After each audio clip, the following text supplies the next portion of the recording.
Hey everyone, Storm here, bringing you guys another First Descendant video. So I want to go over the patch notes with you guys live. This is my first time reading them. That means I might have to be like looking away from the camera so I can kind of read at times. But just let me know what you think. Do you like this way, or would you rather have me to have reviewed them in advance in the future, so that way I can look more directly at the camera, which I like either. So I just thought this would be a fun way to kind of feel it out, get some see what I'm feeling like in the moment. You guys can kind of feel like what I'm feeling as I'm reviewing. So let's go ahead and get started here. Here are the details on the First Descendant hotfix 1.2.8 patch notes. Went live 219, 2300 hours last night. So by the time I release this, will be about 24 hours since the patch has been out. But anyhow, content improvements. The number of ultimate tier external components that can be acquired by defeating Colossi and hard difficulty void battles has increased from 2 to 8. Ooh, I mean, that's a lot. That is really nice. I think it's really nice. I hope it doesn't make it so easy because I have farmed a lot of them, and as much as it was like annoying to find them, it also like really big reward. So I hope it still feels like that big reward when you get it, when that comes across. But overall, I think that is a very good change because sometimes you could farm forever and like not get anything, and that just like doesn't feel fun either. So the number of hunter external components that can be acquired by defeating named target in the void vessel has increased from 1 to 8. Okay, that one. Okay, I will say I think this one is amazing because like once you get a gear descendant, like you can do colossi battles pretty quickly. However, the void vessel, like farming the hunter, I mean, that was just like such a struggle that I got some decent ones just kind of naturally doing it, but I was like, there's no way I'm farming this one. So I absolutely actually like love that one. Completing the 400% infiltration mission allows you to acquire 4 sets of ultimate tier external components assigned for each mission. Oh, wow. Okay, this is crazy. I didn't see this one coming. Magister Lab Slayer. Oh, that's interesting. So Magister Lab, one of the easiest dungeons, kind of gives like the best set. I maybe would have made it like a little bit more like the less popular dungeons be a little bit like put the Slayer there just because everyone wants a Slayer. So then it could maybe like get more variety in the game. But nonetheless, if you really want to farm it fast, I mean, that is going to be like S tier farming for sure. Slumber Valley, Supernova, the shelters got destroyed and resolved. Oh, some of these is kind of nice to get these. Like if you really want those and you don't want to fight that hard Colossi, could also be very nice if you don't have, if you're a newer descendant, you're not geared for it yet. So overall, I think this is kind of a good change to like get these items. Forgotten East, Venom Essence, Unknown Laboratory, Annihilation. Again, that's like another fast dungeon and a very good set. So Seed Vault, we got Bravery. Okay. The Chapel, Frozen Heart. Ooh, I love that. I love the Chapel and I love Frozen Heart. Asylum, you get the Invader set, Kaligo Ossuary, Hungry Sonic, Mystery's End. And so on. You kind of see them here. Haven, Polar Knight, Quarantine Zone, the Hunter. Ooh, Quarantine Zone again. Like that dungeon is so fast. That'll be so easy to get. And then HP support on Heart of the Fortress. Some of the monsters spawned in 28-29 stage of Void Erosion Purge have been changed. Oh, I don't love that. The spawning chance for Abomination monsters reduced from 25 to 10. The spawning Abomination monsters have been eliminated. I don't love that for me. I think the Void Erosion has been challenging and really fun. I have been able to complete all 30 waves. However, I wasn't able to at first, and I had to like farm and get my guns great enough with Glade. I can't do it with every Descendant, which I think is like good to have this like pinnacle content. And it seems like they did nerf it slower than they have nerfed other content previously. But I'm curious as like to how much easier that's going to make it because that's like a pretty big drop uh, in spawn. Okay, anyhow, weapons and modules fixed an issue where the visual effects of restored relic cluster around trajections blocked your sights. That's nice. I mean, I was running that for a moment with Glay, and I did feel it. Improved firearms attribute attack to increase according to weak point damage upon successful weak point attacks. Uh, oh, maybe it like scales when you hit the weak point. I think I get that. I'll have to like test that out. I have no idea. Some of the value in group descendant and firearm modules have been changed. That alone could honestly make certain things like be a lot better. Because if there's always like one that you're always picking and then it just doesn't have a rating, that you're gonna absolutely be able to do more. So lethal infection. When landing a firearm critical hit on an enemy inflicted with the debuff skill power modifier 2.5% for 5 seconds. That's what it was. It's now changed to when landing a firearm critical hit on an enemy inflicted with the debuff skill modifier goes up for 5% for 10 seconds. So doubled on both of those. Was that all the same? Yes. Okay, that's good. Hyper focus. On landing a skill critical hit and an enemy grants firearm focus. Firearm critical hit damage 12.4 for 10 seconds. On landing firearm critical hit grants arcade focus skill critical damage 10.1 to 10. Only when affected is applied. Whoa, look at those reds. Oh my God. So they buffed the time by 50%, so an extra 5 seconds. On landing, a firearm critical grants the focus, and it's 46% for 15 seconds. That's massive. I'm definitely going to try this one out. I think this could be good. Last stand on critical hit upon enemies consumes all shields, deal additional damage on top of that. This could be very good for Kyle, is what I'm hearing. Based. I haven't even used this one, so I don't really know. Base damage is 8.5, and the additional damage may increase from max 17% of Oh, maybe I have. Never mind, I have used this one. I just don't use Kyle that often. After the activation for 30 seconds, get shield recovery of 1.7 and max shield per second. Cooldown 30 seconds. Ooh, they did up the cooldown. On skill attack upon enemies consumes all shield to deal additional damage on top of damage. Base damage is 8.5, so far we're the same. Additional damage may increase up to max 42%. So more than double the last one. Consumption max shield 10,000. After activation for 60 seconds, get recovery of 1.5. Oh, but the 60 seconds, like you kind of just for that get the cooldown. Okay. I'm not sure what I think if I care. Maybe I mean it seems like a massive more amount of damage. It just seems like it's more bursty and you don't get to do it as often, but you get the bonus recovery for a little bit longer. So I think it's fine. Continuous exhalation during the charge sub attack grants the exalt effect for 20 seconds. At 5 stacks of exalt, it changes the passion effect. Get the first active skill cooldown 85%. Cooldown and skill power 25% for 10 seconds. During the charge sub attack grants the exalt effect for 20 seconds. At 3 stacks of exalt, it changes to the passion effect. Get the first active skill cooldown for 65% and skill power negative 10%. So the skill cooldown isn't as massive, but the skill power nerf isn't as massive either. And that could be decent. I'm curious. I don't really ever charge the sub attacks. That's why I just like don't know if I've ever even considered that one or used it. So technique manual, landing a skill attack that deals 46% of your own max HP adds additional damage to the target. Cooldown 8 seconds against the same target. Landing a skill attack deals 460% of your own max HP as additional damage as the target. Yeah, I guess that seems like that's going to be so overpowered, but I feel like I don't know. If they could go up to 460, I don't know the math on this one, so I'm just gonna have to check it out and see. On skill attack upon enemies with max HP deals 8.5% of skill damage incurred as additional damage on the target. On skill attack upon enemies with max HP does 17% of skill damage incurred as additional damage on the target. I mean, that's like twice as good, but I'm curious to where that one ends up. I just don't think I like ones that are just like so situational like that. Midair fire accuracy is 32.1, negative defense. Midair accuracy 15%, defense goes up instead of down. I mean, that's pretty legit. I really like that one. When defeated an enemy with a charged sub attack recovers 12.2 MP at 34% chance. When defeating an enemy with a charged sub attack recovers 12.2 MP at 100% chance. I mean, if you beat someone with a sub attack, you should get it. Like, sub attacks aren't great. When defeated, an enemy with a charged sub attack recovers 9% HP at 34% chance. And then when defeating an. Okay, do you know what is actually pretty sweet about this one?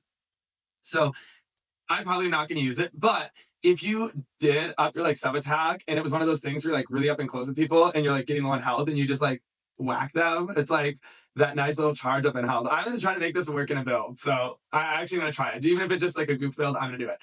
When defeating an enemy with the cooldown of random skills at 2.1% chance, and then they move that to 19.4 with 5-second cooldown, which hey, who cares? That's really good. I did use this for a little bit with Keelan when he came out just because I wanted to really reduce his 4. And I felt it was like kind of okay, but it wasn't amazing. This feels like, essentially a 20% chance of 1 in 5. That means if you hit 5 enemies, which you do with a lot of skills, like you're gonna have a pretty good chance of getting that cooldown. So, I love that. Obviously it has that 5-second cooldown, but I think like, oh man, that could make Freyna also massive. Like, cause she just kills 5 enemies at once all the time. So then you could get her 4 reset all the time. That could be like a really good ultimate killer. Okay, moving on. Module name, hardline suppression, special mod group on weak support 18% to knock down target. Remove the group. So anytime they're removing a group, honestly, that alone I feel like is a massive buff because it sometimes would be competing with another one that you're absolutely going to use, and now you don't have to have that. On weak point hit, 100% chance to knock down the target. I mean, let's knock them down, baby. Let's see some more knockdowns in here. I kind of love that.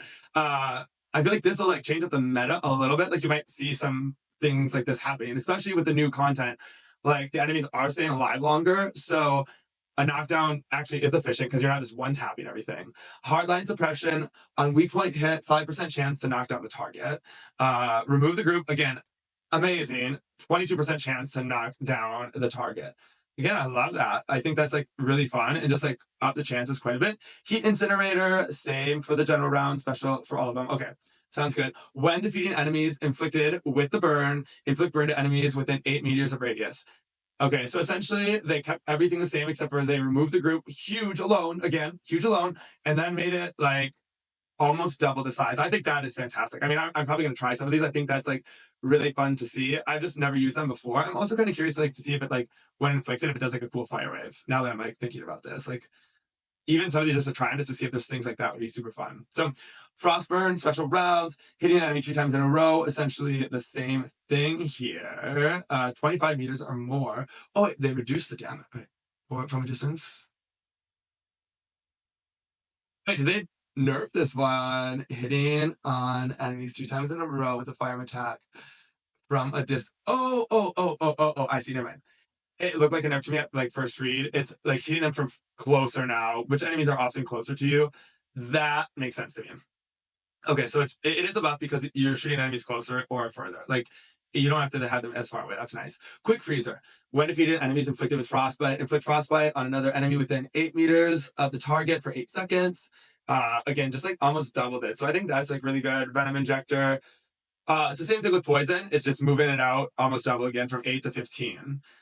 Special mod group remove. Oh, it's changing the group. Special mod group to battle proficiency group. I mean, that's nice. So weapon change speed 25%. When changing weapons, your defense goes up. Cooldown for. Oh, I mean, the cooldowns are just like whenever you change your weapons, but you just can't change them often. But that, yeah, that's really nice. Yeah, I think that's nice. Okay. Remote generator. When defeating enemies inflicted with electrocution, inflict electrocution. Okay, we're back to the one where you're just like spreading that AoE of electric instead of the other ones. And roughly the same, 8 to 15, actually exactly the same, 8 to 15. Brisk walk. I actually do like this one when I'm like running through with Bunny or like my Thunder Cage. I think it is fun. On hit movement speed, 10% for 5 seconds, up to 24% for 10 seconds. I mean, I don't know if you can even like go that much faster, like especially if you have movement speed on some of your other things, you might already be capped. But an interesting thing if you are going to use that, I think that's kind of fun. So the meat and potatoes of it all, I feel like this is the one I've been like the most excited to hear about, and I didn't even realize that it was going to be on this patch. Oh my god, like I for sure thought this was going to be like closer to season 3, but here we are. So bravery, 2% HP recovery and max shield. Oh, that's odd. They reduced like the max shield by 0.1 and got rid of HP recovery. Like, I didn't realize those were going to be a big deal, but okay. And then skill duration. When defeating an enemy with a stun debuff, 35% chance of random school cooldown. When defeating an enemy, 20% chance of a random school cooldown. Oh, I mean, it seems like they nerfed that one like all around. I mean, skill duration is nice. Skill cost. I mean, I actually build into duration more than I build into cost. And oh, but it is defeating an enemy rather than a very specific thing. I see. Okay, that makes so much sense now. Now I understand. uh, that's nice because then it's not as specific. So a lot more designers could then use it. All right, active volcano. 4-piece set only is affected. Handgun, hand cannon, shotgun attack plus 6.6%. Sub attack power modifier plus 6.6. After reloading, skill power 3.5% for 5 seconds up to 3 stacks. This effect will be removed when using a skill. Handgun is going up. Handgun attack going up. Oh, and the shotgun went down. Okay. And then after reloading, skill power plus 4.3% for 10 seconds. So that's nice. Double the ting, makes it a little bit easier to use. Invader sets. So we've got max shields. Wait, did they remove both? Okay, never mind. Max shield is still on bravery. I was like, did they remove all the shields? That sucks for my Enzo. Because I was wearing that one on. I'm wearing bravery on Enzo. They're just a 2-piece. Invader, the max shield 11.9. When defeating an enemy, skill duration 2.1%, duration up to 10 seconds. That's nice. Tech skill power modifier and dimension skill power modifier. Okay. Okay, Jackson Kyle, we see you. When defeating an enemy, skill duration plus 2.7, duration 30 seconds up to 5 stacks, tech and skill. Okay. I like the range. I don't know. We'll see. We'll see how that one plays out. Frozen Heart, 2-piece set, the critical rate. Just completely changed to non-attribute skill power, okay? How interesting, because I feel like now it is not like frozen at all. Oh well. When buffing allies, except for the player's frozen heart energy stacks. When reaching 4 stacks of heart energy effect, convert frozen heart essence effect. Frozen heart essence, 10 seconds, firearm weak point damage plus 7, skill critical hit rate, and firearm critical hit rate 7.9%. Ooh, I don't know if I love this. Skill cooldown is now negative 4.7% still. Acquiring custom resources, stacks Frozen Heart energy by 1, Frozen Heart max shields. Unskilled Frozen Heart, enemies hit by the Frozen Heart gets essence state Frozen Heart's incoming damage plus 3%. So it does all damage for 3%. Uh, I don't know if I love this one, to be honest. I liked all the firearm damage. Oof. Well, we'll see. I'm about to test that one. Hungry Sonic, 2-piece set, toxin resistance. I mean, yeah, no one wants 2.8% toxin resistance. I mean, sure they do, but not on a set. MP heal modifier. Okay, Eugen, this will be good for you. When using skill FX, 1 stack of the 50 stacks duration for 20 seconds. Okay, that is way too much to read, but read it if you want. Then it's just simplified. I love when they simplify things like this to just make it like more manageable, to be less specific. I don't mind it when it's like a few of them, but like that is just a lot. Okay, when using skill FX, 1 stack duration, 5 stacks, 20 seconds. MP, this one could potentially win for Luna and Inez. I mean, I don't actually know it not. Nothing's going to beat Slayer for Nez. When buffing allies, except for player, the FX stacks 5, recover the target's HP by 10.9%, cooldown 10%. 10 seconds. And that one's good for recovery. I mean, you get more MP, and the recovery on that is really nice to stay alive. So nice to have kind of like a tankier set. Okay, Distorted Resolve. Based on HP loss route to max HP, max toxic skill power plus 7.15, toxic skill power 14.3. When current HP is at 1. So you could have always done like the max shield version with that. Great for Freyna. Uninflicting debuff to an enemy, 5% chance of recovering shield when successfully destroying Colossus parts. Exaltation, 5 stacks. Exaltation. Yeah, so we knew this one is saying like only good for Colossus. Like that's all it was good for. And it looks like they took the word Colossus out everywhere over here. Increased skill power up to 14.3% based on HP. Same numbers as far as 14.3 there. Each time inflicting an enemy with a debuff, 100% chance of recovering shield. Okay, that's really nice.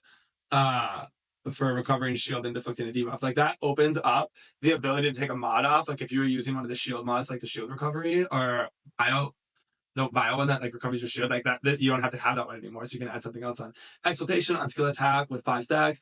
Fire the nearest enemy with a guided projectile. Like, that is fun. So I love when stuff like this happens. Like they had it in the other one, but just like this is gonna happen more often. And things that they do like that add extra effects that you don't really see, I think is super fun. So deal 4.5% skill damage as additional damage, inflicting desolation to the hit target. Desolation, all attack target, negative 0.5%. Okay, that's nice. Like some more damage reduction. So that's fun. Okay, shots. Common cosmetic items, subcategory paint will be displayed first. Miscellaneous, I don't know what that means. Miscellaneous, added the following new options. You can choose option to display explosive effects for all players, including oneself. That is really nice if you're using rocket launchers in the vessel. Like I was trying it with Glenn. I actually switched off of the restored relic because I just like couldn't see to dodge when like sometimes the enemy was shooting at me and I would just get hit because my fire was blocking everything. You could choose to hide other players' titles. I don't think that's like crazy. I like seeing them. I'm not going to do that, but it's nice if you want less clutter on your screen. I totally get that. You could choose to not display your damage values on the screen. I always like seeing mine, but I can see like if you didn't want to, if it just got really cluttered. When I play Diablo, sometimes when I get to the high levels of the pit, I do turn them off because it just like gets in the way. Of like dodging and like this stuff, but I don't really find that on here, so I don't know why people would, unless you just don't want to see it or they want to feel like a realistic experience. I could see that. Either way, I love that you have the option. Options are never bad. All right, the scope of application of the following existing options was broadened. Handgun items can be added to the hide weapon on back option. So I think that just means, yeah, you just don't have it on your hip anymore. Fellow names can be added to hide nickname option. Oh, okay. So you don't have to see everyone's fellow names. I thought that was saying like you can hide their fellows. And I was like, well, that seems weird that all your items are just randomly like vacuuming up. Um, Improve to show name of the consumable item dropped in the field, which you already have. Okay, that's nice. I mean, I kind of know already based on what's falling, but I think that is a nice fix because there have been a few times when I got to like the end of the dungeon and I had 600 tickets already. And especially for newer players, I just find that to be a great option. All right, bug fixes. Fix an issue with the commander spawned even if you did not feed some launchers in 21, 24, 70, 27. Okay, that makes sense. And I bet those are all the stages. I know 27 is for sure because I played a lot of that one where it's like the big open space. And it is kind of annoying to have some of those elite monsters alive when you're soloing the boss because they're hitting you from all angles and other, so I can't like dodge as much. I think that is actually a great thing. Keelan, Ultimate Freyna, and Ultimate Sharon, fix an issue with gold amount gained. I've never done that, so I don't know how much what you get, so I have no comments. Haley fixed an issue with the visual effects of Haley's cryogenic effect continue to be visible even after the duration. I don't know what that is either. I've used Haley a little bit, but she's not my girl. Fix the incorrect part of the description of the last dagger's unique ability. The description on strength has been changed as shown below. Previous damage firearm damage X rounds per magazine X multiplier. Firearm attack increase firearm attack X rounds per magazine X multiplier. Okay. Okay, just like the difference of firearm attack or just firearm damage. Okay. Oh, that makes a big difference. Yes. Okay. Okay, and then set effect duration display and the skill info has been changed as shown 20 seconds to 30 seconds. Fixed an issue where ancient fire effect was being applied to restore relic cluster rounds. I thought that was the thing that was on there. I don't get why that's a bad thing. If anyone knows that, feel free to let me know, but I don't know that. Fix an issue where cooldown of continuous exaltation module was not correctly applied. I wasn't really using that, so I don't know, but feel free to comment, let me know what that was. Or the other viewers as well. UI fixes. Wait, fix an issue where you could not restart. Oh my gosh. Okay, this is different than I thought it was going to be. I thought it was going to be like if you were like running a dungeon, like one of the void vessels solo, and you realized your time wasn't going to be good, you could just restart. That is what I want next time. Let me read this now that I'm like getting it wrong. But fix an issue where you could not restart the results screen after stopping a field mission. Okay, I think I get it. Just like easier when you're trying to do all the missions, like just out and about if you're farming for something specific. Fix an issue where the number of paint items was not displayed. Okay, whatever. Yeah. Okay, these ones aren't like anything to go over. Read them if you want. Changing rewards for completing case mission. Okay. Okay, I'm not gonna look at that. We'll find out what it is in game. I hope it's something good. Fix an issue in the orange. Okay. Yeah, so just like UI fixes. I'm not gonna go over all these. But what do we think, guys? I mean, I really love the module changes. There's some of these external components that I'm like actually pretty excited about. Like I'm definitely gonna try the bravery one here when defeating enemy 20% chance for a random skill cooldown. I could see that working really good on Freyna and Keelan. Some of these other ones we'll have to see. I'm definitely gonna try this one right here, the Frozen Heart with Kyle. Just like getting that non-attribute damage, and then he's got the custom resource. Obviously, I mean, it feels like now it's like made for him, especially with all these shields. Yeah. So let me know what you think in the comments. If you do have any questions, like I always say, ask away. Have a great day. I will see you guys in the next one. Bye.